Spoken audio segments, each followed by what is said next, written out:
Hi friends, ఈరోజైతే మామిడికాయ పులిహోర తయారు చేయడం ఎలా. ఉడికిచ్చిన రైస్ తీసుకోవాలా, మామిడికాయ తురుముకుని, పోపు సామానం, శనగపప్పు, పల్లీలు ఇవైతే దోరగా ఫ్రై చేసుకోవాలి. పచ్చిమిర్చి అయితే పొడవుగా చీరుకుని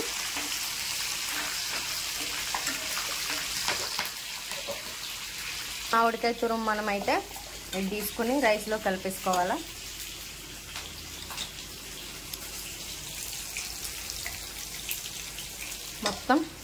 మొత్తం రైస్లో అయితే కలిపేసుకోవాలి ఇలాగా. ఇవైతే ఫ్రై అయినాయి కదా. నెక్స్ట్ కరివేపాకు, ఎండుమిర్చి అయితే వేసేయాలి.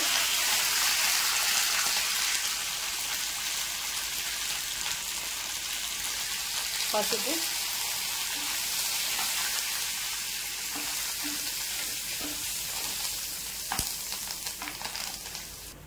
ఇవైతే చూడండి బాగా వేగిపోయినాయి.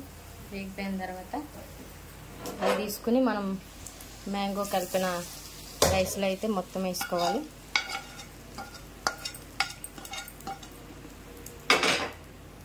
వేసుకుని మొత్తం మిక్స్ అయితే చేసుకోవాలి.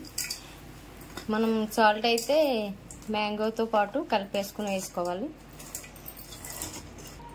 ఇప్పుడైతే మనకు మామిడికాయ పులిహోర తయారైపోయింది. టేస్ట్ అయితే చేద్దాం ఫ్రెండ్స్. టేస్ట్ అయితే సూపర్ ఉంది. మీరు కూడా ట్రై చేయండి.